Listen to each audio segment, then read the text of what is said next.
Hello, everyone, and warm welcome to the next episode of the Recursive podcast. I'm super happy because today we have a very special guest here from Romania, Mircea Vadan. It's so difficult sometimes to introduce him because he's having so many roles, but one thing is sure, he's one of the probably most popular and most active ecosystem, not necessarily ecosystem players in Romania. There are people more experienced than me, and thank you for the invitation. Thank you for being here. Thank you for being in Sofia because it made the recording so much easier for us. Yeah, it was a coincidence, and I'm glad to be here. So before I introduce you with all the roles, I'm going to let you introduce yourself. Mm-hmm. Okay. 1 hour, 10 minutes, or how much time do I have for that? We will have approximately 45 minutes. Let's see how it goes. So you have had many hats in your professional life so far. You've been a founder, you've been an angel investor, a mentor, a trainer, a community builder. Which one of these roles has had the biggest impact on your life and your personal development, would you say? I think the community part. And I remember I had the first time when I had a startup was randomly joining a team which actually won a startup weekend, and we got some, this was in 2012, we got some support afterwards, mentoring and office and a lot of business advice. And we didn't have many startup founders to talk to. So I created a small community called Crew Startups for the founders in my hometown. And it grew in time. Also, it grew to become an NGO and to have more people who are signing up as volunteers. So now there are like 20 people, and I'm literally involved in it, happily. And I'm really happy. It's grateful to see that all these members are actually doing projects and growing the community. And not only us, of course, there are like dozens of other organizations. So it's a thriving ecosystem. So I feel good in the community, but it also came from a side of me that needed some recognition somehow. I needed to prove myself worthy for me and for others, and I didn't know I'm playing that game at the time. So that's why I was taking action. Although I was very, very scared about being in front of people, about doing some things, because oftentimes you have the imposter syndrome. But that faded up in time, and I saw that what I was doing is meaningful, so I went on. This was an amazing encouragement that I got from the community.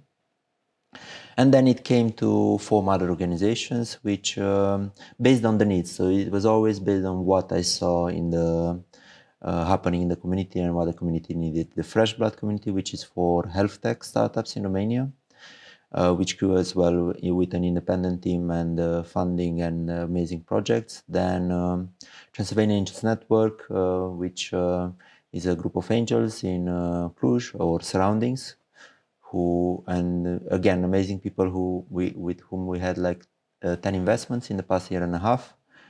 And this as well was coming based on the need. And of course, there were other projects like the ones which didn't work out in the end, because this happened as well. And all my free startups were actually failing. But it was a great lesson, because from those failures that I had back then, it was the failures that actually taught me that if I don't hide them and if I actually go and talk about these failures, people appreciated that. And I think the first startup that we had and failed was financed by Launch Hub. But afterwards, so this is how I got to be very connected with the Bulgarian ecosystem. And I had an amazing relationship, and still do, with Launch Hub guys. And based on this, on the lessons that I learned here in Sofia, actually, I went back home and I delivered workshops for startup community, for the companies that were looking to build products. And somehow the return of investment, actually, the return of reward, let's say, was bigger than the failure of the startup itself. That's a great sum in total, actually. Okay. And what is the current need of the ecosystem? Where do you see the necessity today? Many needs.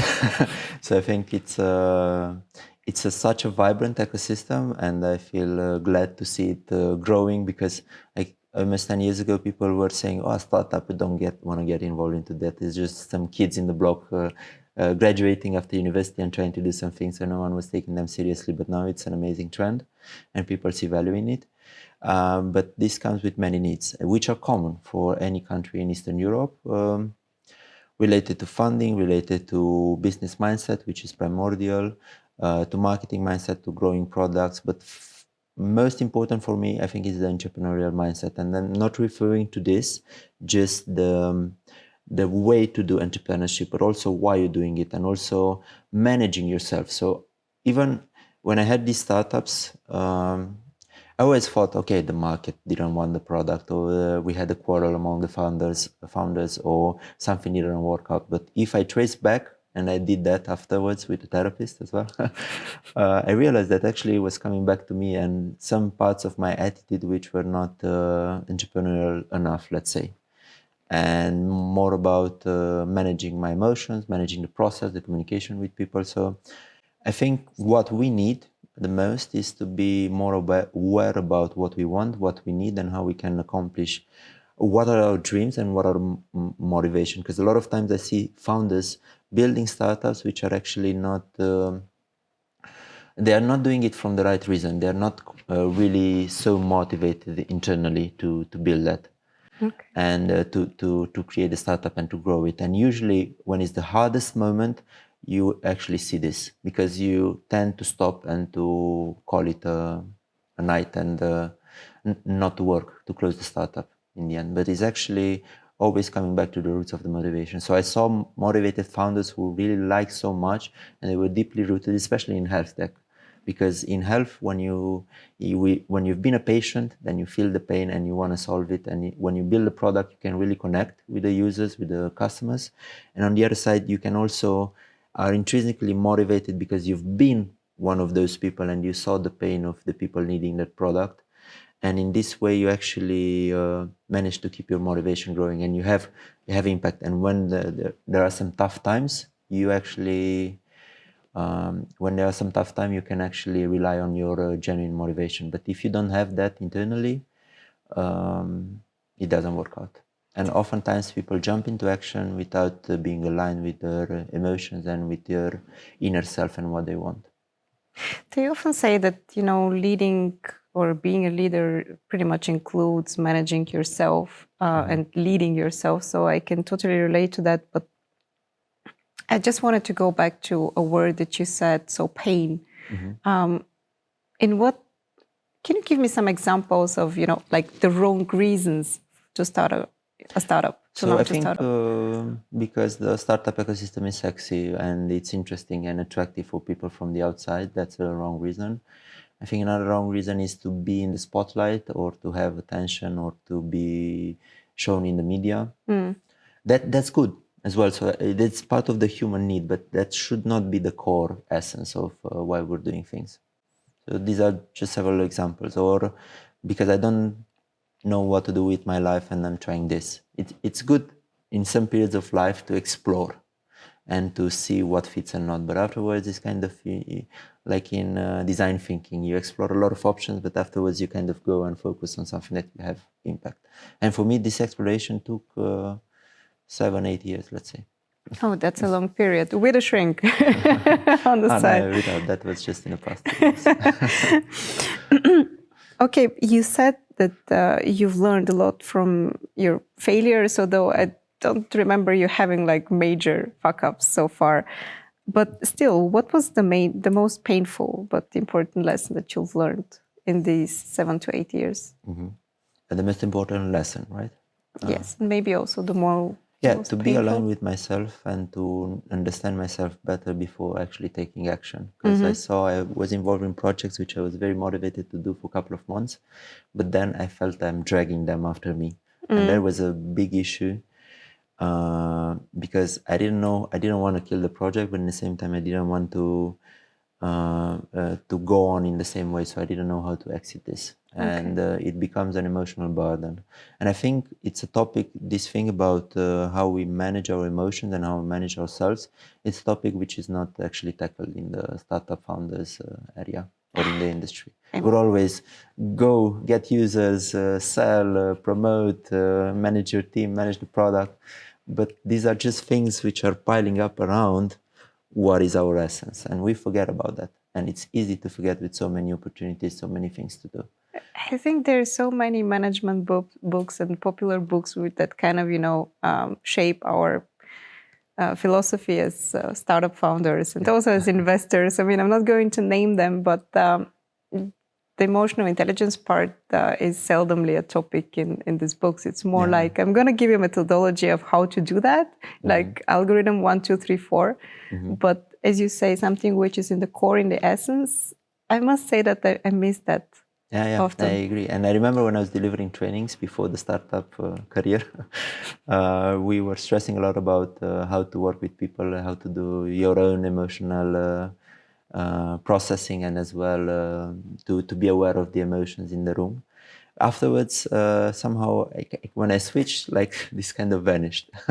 And even I realized I did some things in the past 5 years after I did them, and why I did them and how I came to do those things. It's just because I didn't pay attention to myself back then. Would you say that there is also some kind of trend to, let's call it positive psychology in the startup world? Yeah, definitely. I think it's in the world. It's and of course the startup world is also a reflection of what happens in the world a lot of times. And yeah, it's a lot of positive psychology, a lot from the founder's perspective, and a lot of hope. And they often hit the wall because even when they discuss with investors, the investors have harsh feedback, which is real. It's also another topic that investors could give a different, give the feedback in a different way. So this happens, and also I think this is related to emotions because oftentimes, as an example, you go in a room, you talk with some founders or with some investors, but you also carry the luggage of that day in which you were angry, frustrated, and so on. And you actually, it's normal that the discussions will be more contradictive if we're not aware of that. So yeah. Given that you were a consultant and now also a mentor, but also an investor yourself, or overall supporter of many startups, I'm curious, what do founders find most difficult to learn and accept, but have the biggest impact on their success?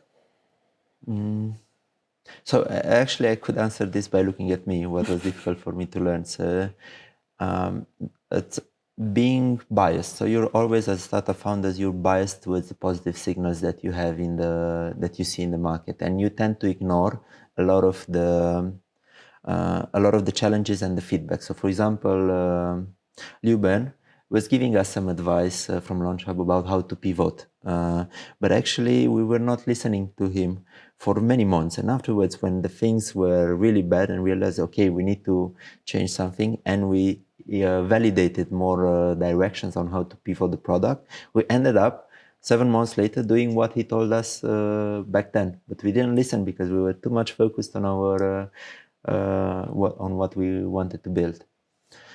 So this is one of the things. I also saw myself challenges in how to grow. So even if we read books in general, I think growing a startup, hiring, managing the team, and using the money rightfully, these are not things that are so obvious in the ecosystem. So we talk a lot about users, we talk a lot about the growth marketing, we talk a lot about talking with investors, managing the product, but it's less talk about how to hire, how to grow the team, from what I saw. Okay. And from a certain point, a founder should see what are his challenges and pitfalls, and either work that through, although that's quite hard, or find the people to complement, or find a solution in order to release the growth for the startup. Because sometimes the founders, and as well me in some of my initiatives, I kept the things low because I didn't know how to grow them. And there was potential of growth, it's just me was blocking them because I didn't know how to unlock the door of growth somehow. Interesting. Is it also somehow related to managing others? You know? Yeah. In a way, distributing your kind of mindset and your culture to other team members? Because in my experience, this is the challenge that I'm facing right now, of how do I communicate what I feel so inherent to our organization now, to the new team members, and how do I allow them also to influence the culture that we are trying, to build. I saw that as a challenge. I'm not sure that I'm managing well, but at least I recognize it. From the outside, you're managing well. What happened with the Recursive in the past 3-4 months? I think 5 or 6 already. It's amazing. We started on the 14th of February, so 4 months, one and a half. Yeah. So I think the results are visible. So definitely you're doing something well. I think it's a lot about managing the others. I mean, it's yourself, it's you as founder, and then it's the people that surround you, and then it's things about the product, about the market, and so on. So I think if the core is right in terms of connection with the others and alignment in the team, also about the goals, but also in terms of communication and sort of a friendship and professional way of doing things, then a lot of other things related to the product, to the growth, are coming easier to do. So it's just flowing. And I'm actually looking in teams to see this flow going, things happening easily. It's like in a relationship or in a connection. If things happen flowingly, there is a resonance between the members, and they grow and together, and they also grow the startup. But it's not like you stumble every time because something happens, and every day or every week you have to discuss about some major problems that you feel that should be solved, and then in a week you start talking about them again. So there is a misfit there, a mismatch, which should be somehow realigned. So repeatable patterns for you are more like a sign that something is not okay. Yeah, definitely. It's I think even the startup world, it's more about relationships and connections and communication with people. I can't agree more. But now you're on the other side, more on the perspective of an investor. I'm trying to move towards that. I cannot call myself a full investor because I'm not a professional investor. I just managed to pile up some money in the past years that I can distribute in some angel syndicates, which it happens that I also contribute to the formation. So in this sense, I did 10 investments, but they were quite small. I hope in the future there will be more, but let's take it step by step. I also have a lot of things to learn more about that. So, what is your favorite question as an angel investor that you give to founders? How do you grill them? So, I think there are more layers to drill. So usually you try to understand the general things which are related to the market, to the product, to the industry, on how is the market growing and driving the startup, to see if that is somehow aligned with your vision in what you want to invest. And afterwards, you focus on the internal things, and it could be related to how the product was developed, how the team is managed. But then it's about going to core and seeing the resonance with the founding team. And not only your resonance as a potential investor, but also the resonance of the others. And usually this happens in several meetings or calls lately. So it's off. Rarely it happens that you just have 1 or 2 meetings and then the investment. And that's why there is a 6 months time frame for an investment to happen, because it's also about building the relationship with the founders and being acquainted. So I saw the investors are going a lot on trust. They need to have this trust. So although they refer to the product, to the market and stuff, the trust is always there, like an elephant in the room that you don't actually see, but they need it in order to invest. So my favorite question would be on each of these layers. Oftentimes in Eastern Europe, I see a question about valuation. Not necessarily my favorite one, but I see it often addressed, because you see how founders are thinking about how they evaluate the startup and how they came to this conclusion. Because the valuation is actually just a focused answer based on, okay, what are my ambitions for the next years, how much I want to grow the startup, and what are my goals, and how am I going to reach those goals, and what finances I need. So it's basically, if you have answers to all this, then it's the short answer to this. This is the long answer, but the short answer to this question is the valuation and how much you want to raise. But actually, all the simple answer on one slide in a pitch deck towards the end of the pitch deck is actually having a lot of things needed to be figured out before. So yeah. I love this perspective. I mean, for me, the valuation was always kind of, mystery. I mean, how do you do that? And I remember I was talking to a founder who told me at some point that the way that you build your valuation is you just go in front of the mirror and then you say amounts, and that the amount where you're ashamed of, this is your valuation. Actually, it's the first time when I hear this, and it's quite cool. Good one. I think that it's, to be frank, there are valuation methods in the financial world, but they don't apply at these early stage startups. So in general, people look at what other startup founders have raised, and they try to set similar valuations. So from this perspective, there are a couple of more or less rule of thumbs, let's say. So if you are pre-seed, if you're looking for pre-seed and you haven't had the product launch, for example, in Romania, and if you're an amazing founder and everyone knows you and you can raise fast, then definitely this is something that influences the valuation. But if you're like a normal person who wants to do a startup, but has some experience in the domain, but hasn't had the launch yet and doesn't have paying customers, this is maybe usually less than 1 million valuation. So you raise 1 million or 100,000 or 200,000 for 1 million valuation. It's better said, it's good to go for acceleration program or an incubation program, because they will help you out, smooth these things out and clarify things. So for example, we had startups which were looking for 500,000 or 1 million, and they were at 4 or 5 million valuation. This was happening because they already had 20 to 50,000 euros per month in revenue.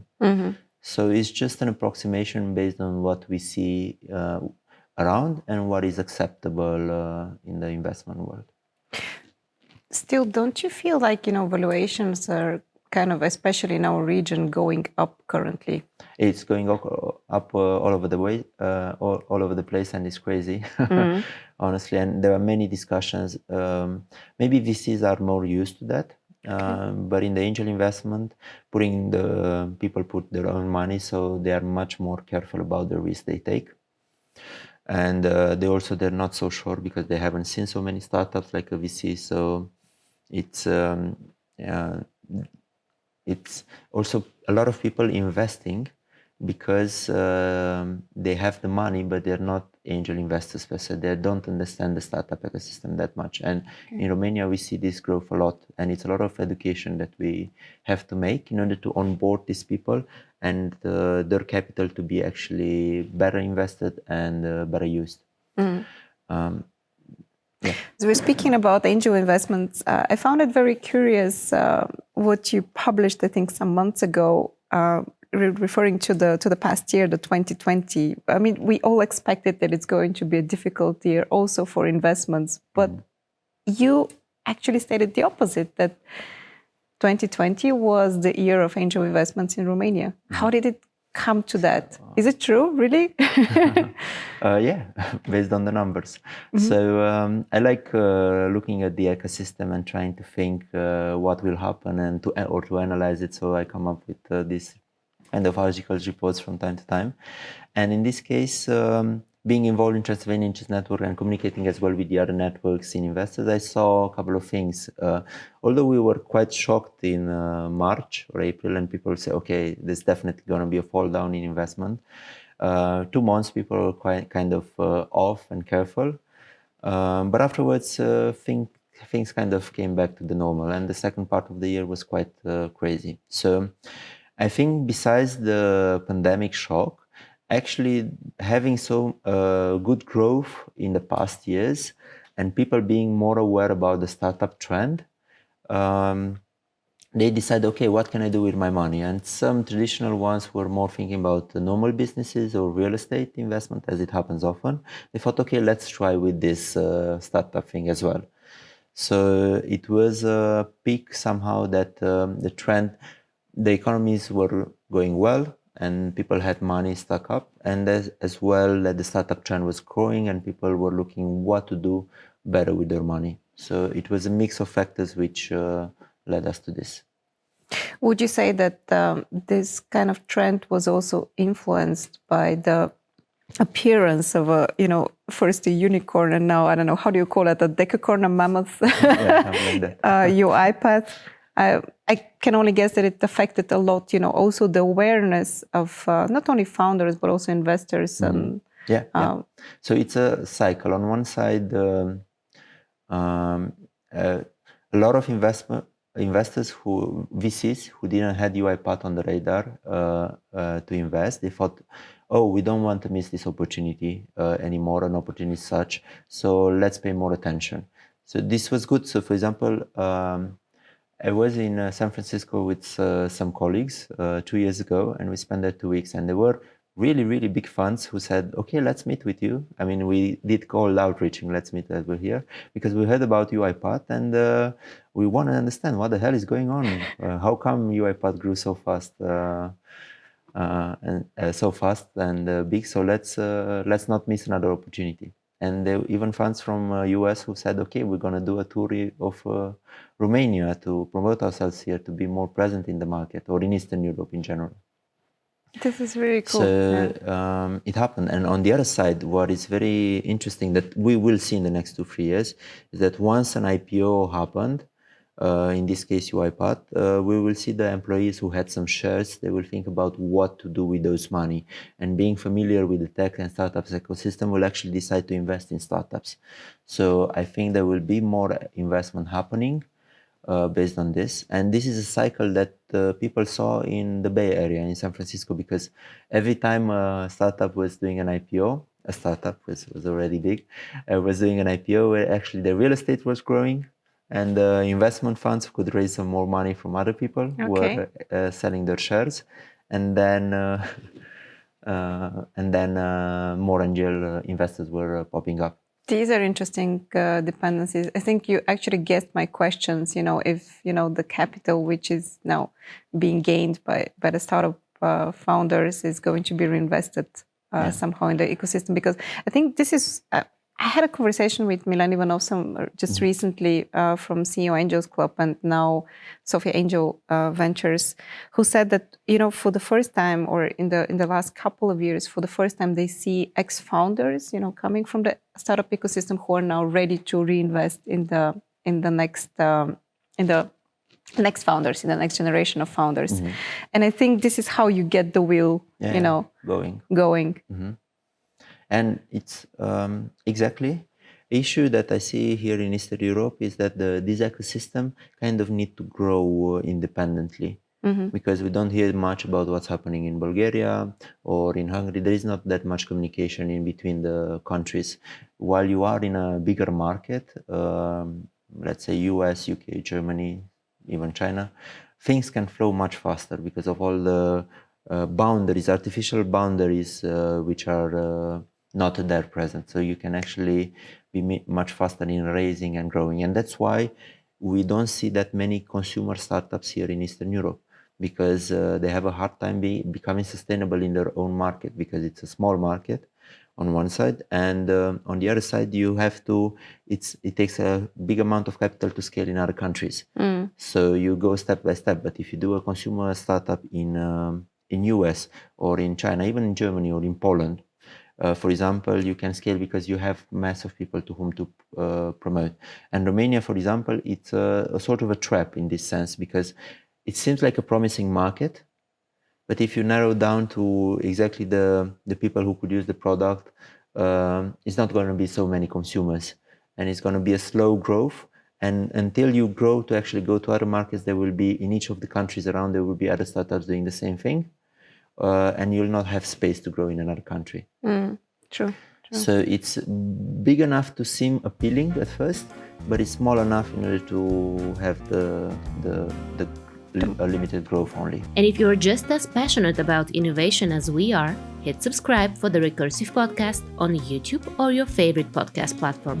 We're everywhere. And the smaller the country, for example, like we can take Slovenia, Estonia, I think Bulgaria to some extent, as well, and all the small countries, they have to think from step one internationally and push this way. I believe this could be also an advantage. And in this sense, I wanted to ask you, do you see, UiPath more as an outlier, or do you see some kind of, connections why UiPath actually happened exactly in Southeast Europe and in Romania? I think it's an outlier. Okay. But there will be more outliers popping up, and afterwards, so it was the UiPath which had really good growth. And then we saw FinTech OS growing as well to some solid growth and extent, and as well Typing DNA. So this happened. We start seeing more examples like this of solid growth. Of course, not comparable because each of them is in its own industry and different products and markets.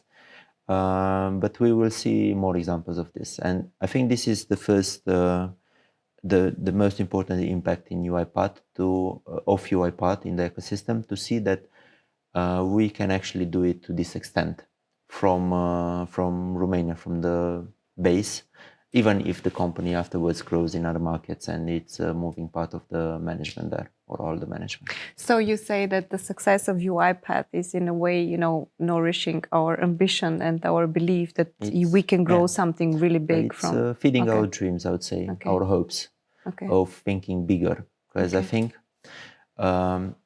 if you think as a founder and if you're ambitious and you think very big, chances are that you will not end up there, but you will be somewhere on the path. But if you think smaller, or you don't think that ambitiously, for sure you will not get to that level. So you usually land less from what you think, like in terms of the growth that you expect and your ambition. That's why it's extending the realm or the dimension of our possibilities. Okay, so we think bigger, not just big, but we think even bigger. Okay. But I think also there is a new addition to the think big, as we took a lot from the American capitalism and way of growing startups, but Europe is not having the same mindset. So I think it's also about the impact that we have to think, and what is the value that startup brings in the world. So it's not just about making some money. And I think Europe is more conscious about this. Not only through the funding, the public funding that is going towards some impactful direction or social impact, but also we as people, we think about this. So I don't see that we should follow the American model. Definitely, I don't see we should follow the Chinese model. So it's we as European ecosystem, we have to forge our own way of doing things. And I think this is going to be we have two examples which have gone to some extremes, like US and China, in terms of development of startup ecosystem and growing. And we could learn from them and somehow adapt it to our culture and society. I cannot agree more. And not take all the bad things that they had as consequences. But I totally agree with you. And in this sense, where do you see, the place of the ecosystems in Southeast Europe now on the European map, and where could they be in the best possible scenario, in the best optimistic scenario in 3 years' time? In my idealistic scenario, not necessarily the 3 years' time, I see the major stumble is the isolation that we have between the ecosystems. And I believe that Europe can be one ecosystem in itself. And I believe this should be removing a lot of boundaries that we have, a lot of borders, also real borders, but also borders in terms of business and economy. And we should leverage what we have. The technical part here, which is quite strong, and slowly we learn product and marketing and business development, but as well the business skills, the marketing skills that are present in other markets. So it's about bridging this. And I think we need to break out of these patterns that we were raised and that we saw in our economies, and also the Iron Curtain still has an influence in this, if we look about the economical development. So we need to break these boundaries and have more communications and more sharing, more connections in a way. And there was a statistic which I saw from Isidro Lasso, one of the guys very active in the European Commission related to startups and entrepreneurship, and he drew a graph in which he said the number of startups created and implicitly later on their success is very much correlated to the number of meetups and communication that happens in an ecosystem. So this means that the more people interact and they share, exchange idea, and they meet and connect, the more chances are that something of this will come of value in time.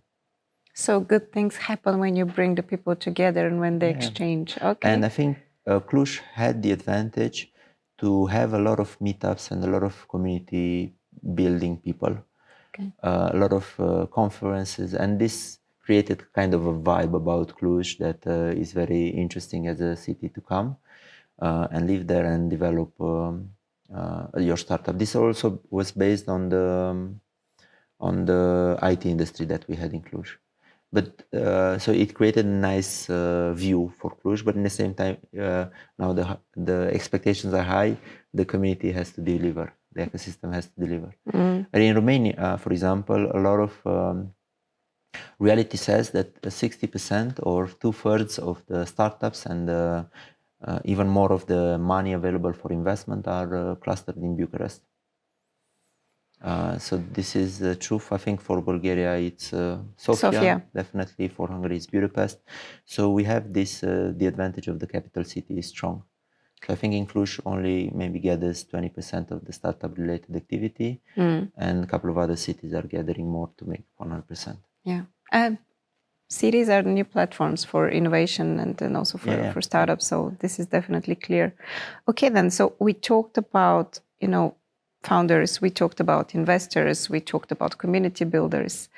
And I remember that the first time that I met you, that was back then actually in Bucharest, you were more involved also with working with corporations and, helping them out build their own acceleration programs or, corporate innovation programs. So what is the part of corporations in the whole soup of, building an innovation ecosystem besides the whole marketing buzz that they create around it? We have first to understand why the corporations are acting towards this. So on one side, I think it's the simple reason of being there in the market and making sure that something that might help them, they could see it and they could make a partnership like with a startup. They also, a lot of them are looking to have this marketing and PR presence, which is fine as well.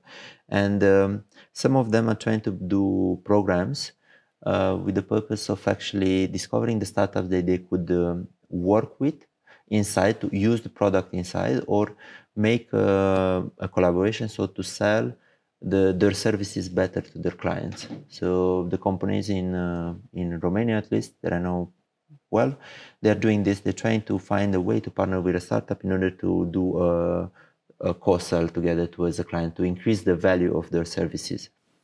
Because there are examples, there is pressure on the corporations to deliver and to stay on top. And as well, there are examples of big companies who fail to adapt. And those were some painful lessons for the corporate world. So now they are seeing the opportunity, but they're also seeing the pressure to innovate. And some of them are having their internal programs. Some of them are collaborating with startups. Some of them are creating accelerators. They're trying various things. Time will tell what is most successful and not. And it also depends a lot on the people. It's also hard for the corporate environment to adapt to the startup environment, and oftentimes they don't speak the same language. So at least what I saw me as a role is to bridge them in a way on one side, and to help the companies find good startups that they could partner with. And as well, the corporate world and the people there in management, they're also interested to invest. So I had in one of the programs, there was a startup who they had a good chemistry, and also one of the managers decided to invest afterwards. So it was not just the corporation having the collaboration with the corporation. Oh, that's an interesting case. So corporate innovation and collaboration between startups and corporates can work. Can work. It's hard, tough, and it takes a lot of effort. But as well with a startup, it's a lot of not many of them, they don't succeed. And I believe the corporates in themselves, they can be a clients to optimize their services, to save budgets for the startups, and as well to later on invest or even buy a startup. So this can be. Okay. And there is probably one last stakeholder in the whole ecosystems, and these are the policymakers. So would you say that there is something also missing from their side, so that the innovation ecosystems in Southeast Europe reach to the next level and be, I would say, equal to those in Berlin or Paris or London? Yeah, Policymakers definitely are important. I mean, they lay the grounds in order for all this to develop in a structured way, in a safe way, in order to make business in the end. Luckily, I was involved in an initiative in the Romanian ecosystem, which is led by World Bank and Rubik, and with the support of European Commission. And through this process, we're trying to create a strategy for the Romanian ecosystem. So there were like 100 people involved in the working groups from many organizations, like most active organization in the startup world, and the influencers and the experts, in order to analyze each of the areas, coming from the talent management to accelerator programs, to venture capital fundraising, to externalizing and going into new markets.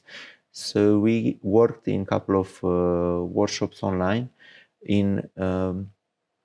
We work to create a strategy which we want to propose to the government to have in mind for the following measures that they have to make better use of the public money, because I think this is very important, and to easy up some regulations. Like even the law of angel investment needs to be changed in order to have more investors feel safe. For example, to incentivize. Yeah. And in the next weeks, the strategy will be launched, and they will be working on creating some kind of agency which to be working with the ecosystem organizations and also with the government to implement these parts of this strategy. I mean, there are 12 points, but of course not all of them will be taken up front. It's going to be a 10-year process. Yeah, as it is usually. Okay. Yeah. I'm still struck, on how many projects you're being involved and how much experience you've gained so far. And in a way, I can relate to you because I see you more like a Da Vinci person, having a lot of interests. And I think the dark side of this is not being able often to focus or to say no to things. Even before that, you mentioned that you get involved in projects and sometimes you have the feeling that you're dragging them with you. So in this sense, how do you manage, being distributed on so many ways, and how do you manage also your energy? Several layers. Yeah. Yeah. So on one side, I think I don't seek to control the project. So I just seek to start it off, and then afterwards the management and it's together. I only have decision-making rights in one of the projects that I'm involved in. The others, it's always a group of people who are actually working together. So I'm not imposing anything. So it's about the management to decide what is the direction. I'm happy if this thing grows, the project grows. So yeah, it's attracting people who are being aligned and doing these things together. And I also try not to start the project by myself. Always in partnership. It's on the long term is easier. But also about me personally, I realized that I was so much distributed in so many projects and lack of focus and chaotic and losing myself in all this. So I started also looking for therapy, working with a coach. I've also escaped Romania or Eastern Europe in the sense that I went to Asia for several years in January and December, the months which are less business oriented, to search for more spirituality. So you went to Asia because the last time that we spoke, I think you were in Guatemala. So yeah. You've so traveled this is how around. it started, being in Asia and seeing how the community and how people are differently aligned, because being surrounded by the startup world, and several years back you could talk only startup topics with me. So people were saying, I cannot talk anything else with you besides startup. But now, so then I realized that I was too much focused on this, but also spread into many directions. I still am, but somehow the teams are taking over and I have more time, personal time. And in the end, I don't have to whip myself if something doesn't work out. And I was also putting a lot of pressure on me, which is something that a lot of people do. And especially in the startup world, they feel like they need to deliver, and it's actually damaging and destroying on the long term.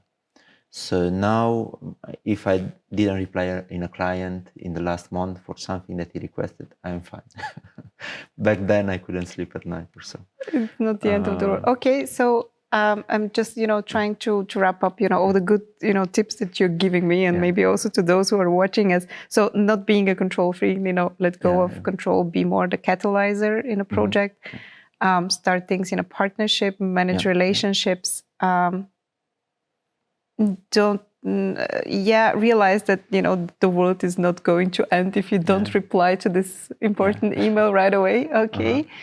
And search for yourself in a way. So okay. I felt lost, and I didn't even know that I'm lost.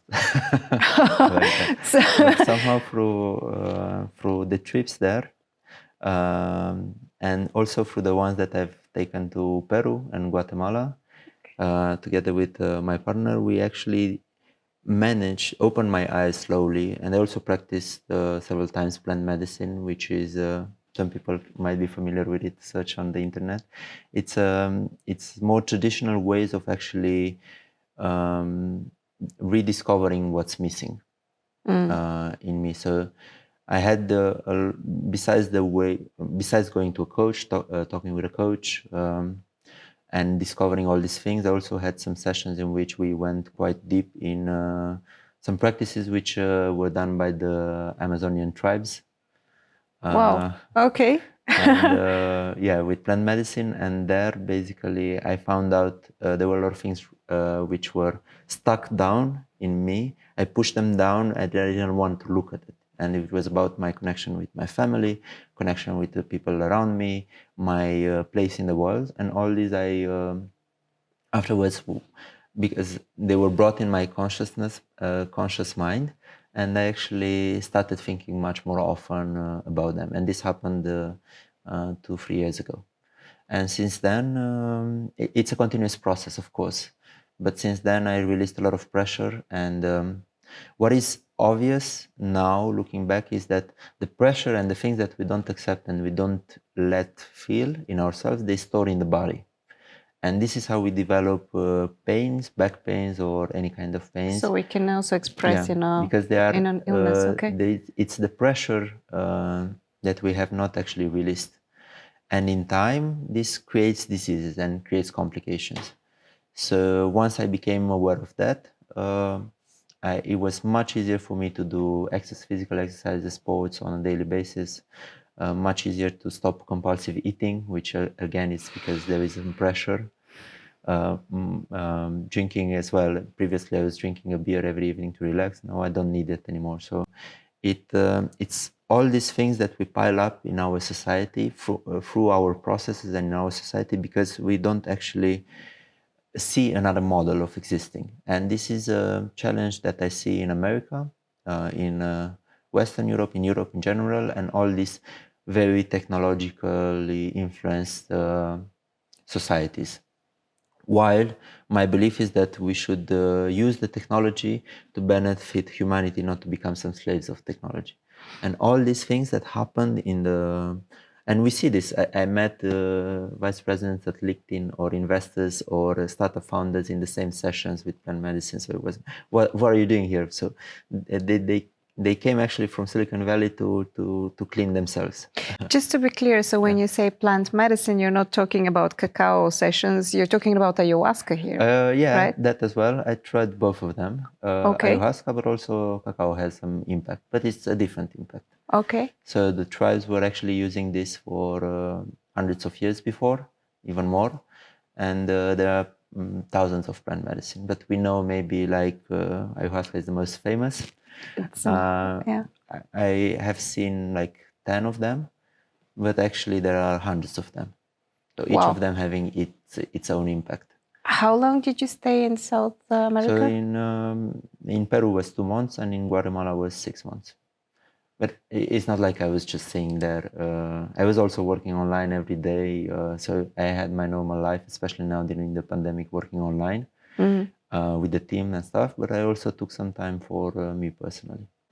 You were taking the time also for yourself, but working parallelly.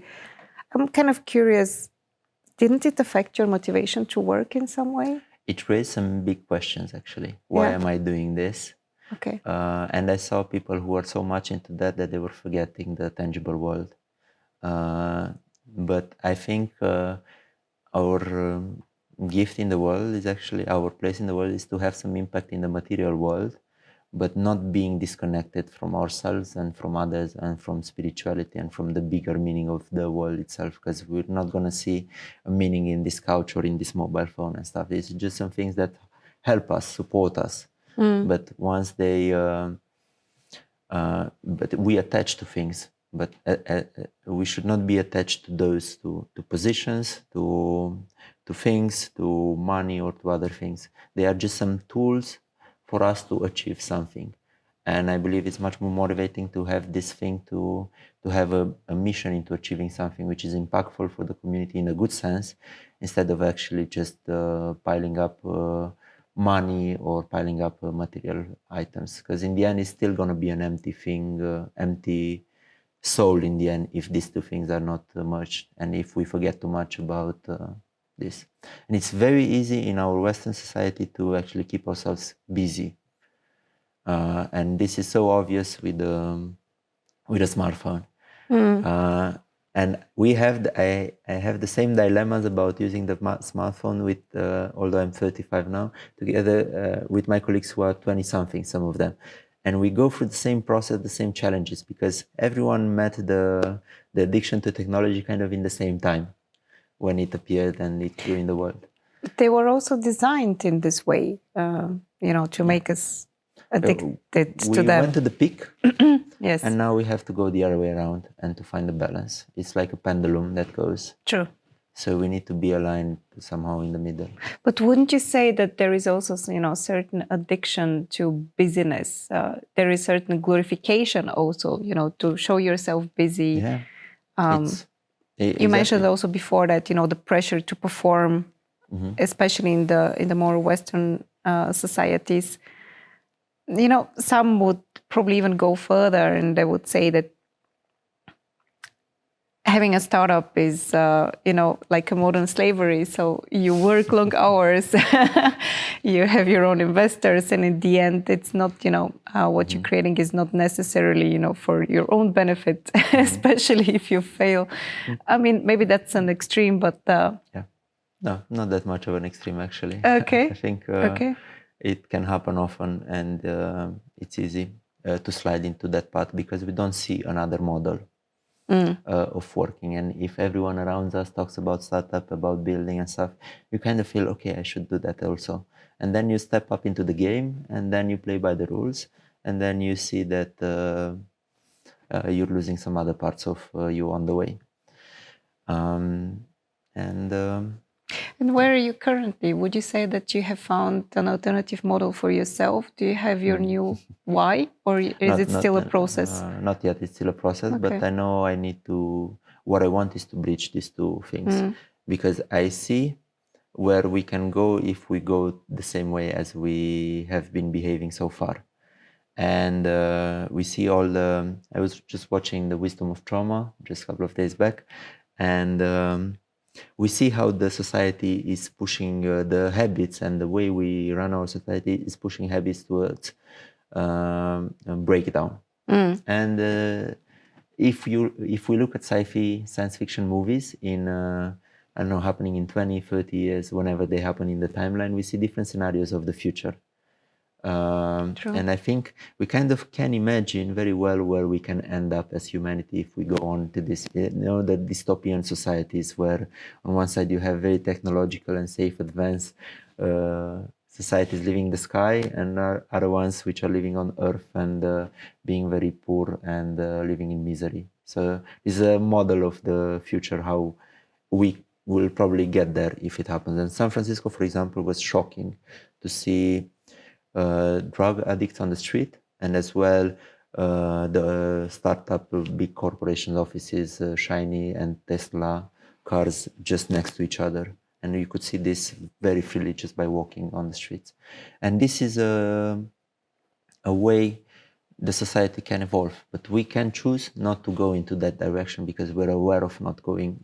We're aware of where we will get if we go on through this path. So I believe being mindful, being Integrating also the impact is important, and I see this happening in Europe more and more. And I also see investors from US, so funds which are not they're not demanding for 10x or 100x return of investment from your startup, but they are more into making an impact. So things are changing, and I'm hopeful for what's going to come.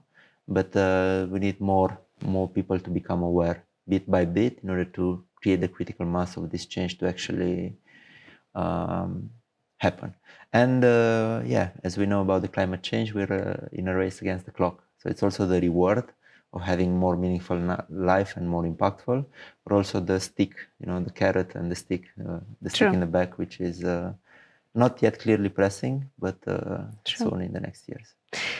I must say, and I must admit, I'm also an idealist, just like you, and I believe that exactly Southeast Europe can play a huge role in, creating solutions that actually have a positive impact on society, on climate. Maybe because, being born in the crisis and, tackling the crisis for how many decades now has made us more susceptible and also more sensitive to certain societal and also economic issues. So I think this made us kind of street smart of how can we avoid things and, still create profitable businesses or sustain ourselves or I don't know, grow. I think we're on a good path. Yeah. I mean, I remember when I was a kid, just after the 89, when the Iron Curtain fell, my first toys were actually delivered by a truck. I remember the truck coming in our village. I was living in the countryside, and there were help boxes with all kinds of things delivered from Western Europe, people who donated for Eastern Europe. So this was basically my first toys when I was 5 years old or something like that. And now looking back, and also my parents lost their jobs in the 90s, exactly at the beginning. So we moved and lived in the countryside with my grandparents for a couple of years. But the society evolved quite a lot since then. And now I feel there are big discrepancies, but as well in average, we're much better and we have evolved. And we have the advantage to see what works and what doesn't work in Western Europe or in US, and to change it and to adapt it in order to make it work here in Eastern Europe. We have the advantage of actually being late. True. That's interesting. I think this is what happened with the how do you call it, the fiber internet? I mean, because of the fact that we were so late, now we have like the most developed India networks. actually jumped to mobile phones directly because it was taking a lot of time to actually make the wiring. True. Oh, I like this kind of ending. But before we end, I want to ask you one final question that I ask actually to all my guests. What do you want to be remembered for? Wow, that's a deep one. Yeah. It's not on the list of questions. I think I want to be remembered for caring and actually being connected with people and supporting and actually knowing that I had a meaning in an impact around me, a meaningful one, and that life was an adventure in a way, and not be having a dull life or a boring life or a safe life. I love this one. And that's easy to say. Sometimes it's very painful when things get complicated. I think there was some kind of, saying that I would rather die of passion than of boredom. I can totally relate to what you're saying. I hope for balance, but I know that these things don't come with balance. And, what is out of balance always comes back, like the pendulum that I said earlier. Sure. So, we don't take anything with us in the later life. Next life, we just take, nothing material, we just take what we have done in that life with the people around us. So I think that's what matters. And and thus we luckily stay. That will come later on, many years from now. Hopefully. Thank you for this very philosophical conversation. I mean, we started from startups and, the startup world and the ecosystem and Southeast Europe, and we ended up in searching for the meaning of the meaning, as I sometimes call it. It was a real pleasure having you here in the Recursive podcast. I'm happy to be here. And I would like to continue the conversation on some of the parts and learn a bit more about plant medicine. I can be a good guide for Guatemala. Tune in next week for the Recursive podcast. Georgi talks to the serial entrepreneur, coach, and startup advisor, Hristo Nečev. Entrepreneurs are really important for humanity as a whole. And if it's really punishing to be an entrepreneur because you are left without any income for a year, then you get some investment, then without an income for a whole year, then some investment, then without income for another year, it's punishing, it's painful. Failing is painful enough. Earning minimum wage you want to pay yourself. You decide your own salary, but you usually pay the minimum salary you need. So you're earning minimum salary and you're without income for a whole year, and it's painful. Why? It doesn't need to be this painful. And now I hear many entrepreneurs saying, but pain is a big driver for success. And my coach will say, yeah, pain is a big driver for success, but what other drivers do you have for success that are much stronger and better drivers than pain? So I want to close this gap. And if you're just as passionate about innovation as we are, hit subscribe for the Recursive podcast on YouTube or your favorite podcast platform. We're everywhere.